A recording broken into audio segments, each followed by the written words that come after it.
श्री स्वामी समर्थ. मीन राशी 20 ते 26 जुलै साप्ताहिक राशी भविष्य. नमस्कार मित्रांनो, आपल्या आवडत्या चॅनलवर तुमचे मनापासून स्वागत आहे. हा आठवडा मीन राशीच्या व्यक्तींसाठी नक्की कसा ठरणार आहे? अनेक दिवसांपासून मनात असलेल्या इच्छा आता पूर्ण होतील का? नोकरी आणि व्यवसायात नवीन यशाची दारे उघडतील का? आर्थिक अडचणी दूर होऊन धनलाभाचे योग निर्माण होतील का? कुटुंबात आनंद, प्रेम आणि समाधानाचे वातावरण राहील का? प्रेमसंबंध आणि वैवाहिक जीवनात गोडवा वाढेल का? विद्यार्थ्यांना मेहनतीचे योग्य फळ मिळेल का? आरोग्याच्या बाबतीत कोणती विशेष काळजी घ्यावी लागेल?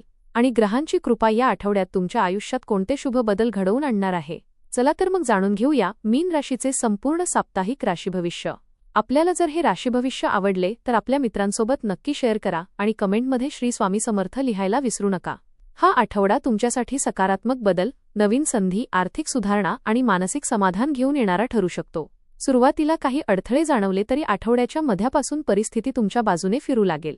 संयम, श्रद्धा आणि सातत्यपूर्ण प्रयत्न यांच्या बळावर तुम्ही अनेक महत्त्वाच्या क्षेत्रांत यश मिळवू शकाल. आठवड्याच्या सुरुवातीला काही महत्त्वाची कामे अपेक्षेपेक्षा संथ गतीने पूर्ण होतील. काही निर्णयांबाबत संभ्रम निर्माण होऊ शकतो, त्यामुळे घाईघाईने कोणताही निर्णय घेणे टाळा.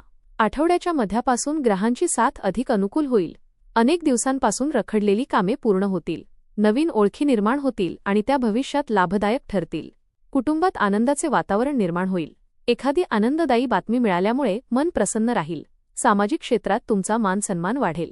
तुमच्या चांगल्या स्वभावामुळे अनेक लोक तुमच्याकडे आकर्षित होतील. एखाद्या अनुभवी व्यक्तीचे मार्गदर्शन भविष्यासाठी अत्यंत महत्त्वाचे ठरेल. आठवड्याच्या शेवटी आत्मविश्वास वाढेल, मानसिक शांतता लाभेल आणि अनेक गोष्टी तुमच्या मनासारख्या घडताना दिसतील. करिअर आणि व्यवसाय. करिअरच्या दृष्टीने हा आठवडा अत्यंत शुभ आणि प्रगतिकारक ठरणार आहे. नोकरी करणाऱ्या व्यक्तींना वरिष्ठ अधिकाऱ्यांचे पूर्ण सहकार्य मिळेल. तुमच्या मेहनतीचे कौतुक होईल आणि नवीन जबाबदाऱ्या स्वीकारण्याची संधी मिळेल. पदोन्नती, पगारवाढ किंवा इच्छित पद मिळण्याचे योग आहेत. नवीन नोकरीच्या शोधात असणाऱ्यांना सकारात्मक बातमी मिळू शकते. व्यवसाय करणाऱ्यांना नवीन ग्राहक, नवीन करार आणि आर्थिक लाभ मिळण्याची शक्यता आहे. भागीदारी व्यवसायात स्पष्ट संवाद ठेवा आणि कोणताही मोठा व्यवहार करण्यापूर्वी सर्व कागदपत्रांची तपासणी करा. ऑनलाईन व्यवसाय, शिक्षण, कला, वैद्यकीय सल्लागार सेवा आणि आध्यात्मिक क्षेत्राशी संबंधित व्यक्तींना विशेष लाभ मिळेल. सहकाऱ्यांचं सहकार्य मिळेल. तुमच्या कल्पकतेमुळे आणि संयमामुळे अनेक कठीण कामे सहज पूर्ण होतील. आठवड्याच्या शेवटी एखादी मोठी संधी तुमच्या भविष्यासाठी महत्त्वपूर्ण ठरू शकते. आर्थिक स्थिती. आर्थिकदृष्ट्या हा आठवडा समाधानकारक राहील. अडकलेले पैसे परत मिळण्याची शक्यता आहे. उत्पन्नाचे नवीन स्रोत निर्माण होतील. व्यवसायातून चांगला नफा मिळेल. जुनी गुंतवणूक लाभदायक ठरेल. घरातील काही आवश्यक खर्च होतील, पण त्यातून भविष्यात फायदा होईल. बचतीवर विशेष भर द्या. अनावश्यक खर्च टाळा. कर्जाचा काही भाग फेडण्यात यश मिळू शकते. मालमत्ता किंवा वाहनाशी संबंधित व्यवहारात लाभ मिळण्याची शक्यता आहे. शेअर बाजार किंवा इतर जोखमीच्या गुंतवणुकीत विचारपूर्वक निर्णय घ्या. कोणालाही पैसे उधार देताना पूर्ण खात्री करा. आठवड्याच्या शेवटी आर्थिक स्थैर्य वाढेल आणि भविष्यासाठी मजबूत आर्थिक नियोजन करता येईल. कौटुंबिक आणि वैवाहिक जीवन. कुटुंबात प्रेम, जिव्हाळा आणि समजूतदारपणाचे वातावरण राहील. घरातील सदस्यांमधील मतभेद दूर होतील. विवाहित व्यक्तींनी जोडीदारासोबत अधिक वेळ घालवल्यास नात्यातील विश्वास आणि प्रेम वाढेल. प्रेम संबंधात असणाऱ्यांसाठी हा आठवडा आनंददायी आणि सकारात्मक ठरेल. मुलांच्या यशामुळे संपूर्ण कुटुंबाला अभिमान वाटेल. घरात एखाद्या शुभ कार्याचे नियोजन सुरू होऊ शकते. नातेवाईकांकडून आनंदाची बातमी मिळेल. कुटुंबासोबत छोटा प्रवास करण्याची शक्यता आहे. ज्येष्ठ व्यक्तींचे मार्गदर्शन आणि आशीर्वाद तुमच्यासाठी भाग्यवर्धक ठरेल. संवादात संयम आणि गोडवा ठेवल्यास प्रत्येक नाते अधिक दृढ होईल. घरातील सकारात्मक वातावरणामुळे मानसिक समाधान आणि आनंद मिळेल. शिक्षण. विद्यार्थ्यांसाठी हा आठवडा अभ्यासात उत्कृष्ट प्रगती करणारा आहे. स्पर्धा परीक्षा, प्रवेश परीक्षा आणि मुलाखतीची तयारी करणाऱ्यांना मेहनतीचे चांगले फळ मिळण्याची शक्यता आहे. नवीन विषय समजून घेण्यात यश मिळेल. शिक्षकांचे मार्गदर्शन लाभदायक ठरेल. वेळेचे योग्य नियोजन केल्यास अपेक्षेपेक्षा अधिक चांगले परिणाम मिळतील.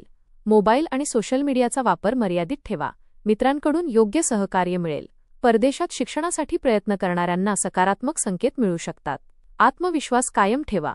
सातत्याने केलेली मेहनत भविष्यात मोठे यश मिळवून देईल. कोणत्याही छोट्या अपयशामुळे निराश न होता पुन्हा नव्या जोमाने प्रयत्न करा. आरोग्य. आरोग्याच्या दृष्टीने हा आठवडा चांगला असला तरी मानसिक तणाव आणि कामाच्या व्यापामुळे थोडा थकवा जाणवू शकतो. वेळेवर झोप घ्या आणि पुरेशी विश्रांती घ्या. नियमित योग, प्राणायाम आणि ध्यान यांचा लाभ होईल. पचनाशी संबंधित किरकोळ त्रास होण्याची शक्यता आहे, त्यामुळे संतुलित आणि हलका आहार घ्या. भरपूर पाणी प्या. तेलकट आणि मसालेदार पदार्थांचं प्रमाण कमी ठेवा. जुन्या आजाराकडे दुर्लक्ष करू नका. आवश्यक असल्यास डॉक्टरांचा सल्ला घ्या. वाहन चालवताना विशेष काळजी घ्या. आठवड्याच्या शेवटी शरीरात ऊर्जा, उत्साह आणि मानसिक शांतता वाढलेली जाणवेल. नियमित दिनचर्या आणि सकारात्मक विचार तुम्हाला निरोगी ठेवतील. प्रवास आणि अध्यात्म. या आठवड्यात कामानिमित्त किंवा धार्मिक कारणाने प्रवासाचा योग आहे. हा प्रवास भविष्यात नवीन संधी निर्माण करणारा ठरेल. धार्मिक स्थळी भेट दिल्यामुळे मनाला समाधान मिळेल. आध्यात्मिक विषयांमध्ये रस वाढेल. सत्संग, ध्यान, जप किंवा धार्मिक कार्यक्रमात सहभागी होण्याची संधी मिळेल. गरजू व्यक्तींना मदत करण्याची प्रेरणा मिळेल. गुरुजन आणि ज्येष्ठ व्यक्तींचे आशीर्वाद लाभतील. प्रार्थना, नामस्मरण आणि ध्यानधारणा यामुळे मानसिक स्थैर्य वाढेल. मनातील नकारात्मक विचार दूर होतील. या आठवड्यात केलेले दान, सेवा आणि सत्कर्म भविष्यात मोठे शुभ फळ देणारे ठरतील. उपाय. दररोज सकाळी ओम श्री स्वामी समर्थ या मंत्राचा 108 वेळा जप करा. गुरुवारी भगवान श्री विष्णू किंवा श्री दत्तात्रेय यांची पूजा करा. पिवळी फुले, हरभऱ्याची डाळ किंवा हळदीचे दान करा. गरजू व्यक्तींना अन्नदान करा. घरात सकाळ संध्याकाळ तुपाचा दिवा लावा. आई-वडील, गुरु आणि ज्येष्ठ व्यक्तींचा आदर करा. प्रत्येक कार्याची सुरुवात देवाचे स्मरण करून केल्यास यशाची शक्यता अधिक वाढेल. एकूणच हा आठवडा मीन राशीसाठी प्रगती, आर्थिक स्थैर्य, करिअरमध्ये यश, कौटुंबिक आनंद आणि मानसिक समाधान देणारा ठरेल. आठवड्याच्या सुरुवातीला काही अडथळे जाणवले तरी आठवड्याच्या मध्यापासून परिस्थिती पूर्णपणे तुमच्या बाजूने वळेल. नोकरी, व्यवसाय, शिक्षण आणि आर्थिक क्षेत्रात नवीन संधी मिळतील. तुमची मेहनत, संयम, कल्पकता आणि सकारात्मक विचारसरणी यामुळे अनेक महत्त्वाची कामे यशस्वीपणे पूर्ण होतील. या आठवड्यात घेतलेले निर्णय भविष्यात मोठ्या यशाचा पाया ठरतील. कुटुंबातील सदस्यांचे प्रेम, मित्रांचे सहकार्य आणि गुरुजनांचे आशीर्वाद तुमच्यासाठी प्रेरणादायी ठरतील. आरोग्याची योग्य काळजी घ्या. अनावश्यक चिंता टाळा आणि प्रत्येक संधीचा योग्य उपयोग करा. देवावर श्रद्धा, स्वतःवर विश्वास आणि सातत्यपूर्ण प्रयत्न यांच्या बळावर हा आठवडा तुमच्या आयुष्यात नवीन यश, आर्थिक समृद्धी, मानसिक शांतता आणि उज्ज्वल भविष्याची सुंदर सुरुवात करून देणारा ठरेल. धन्यवाद.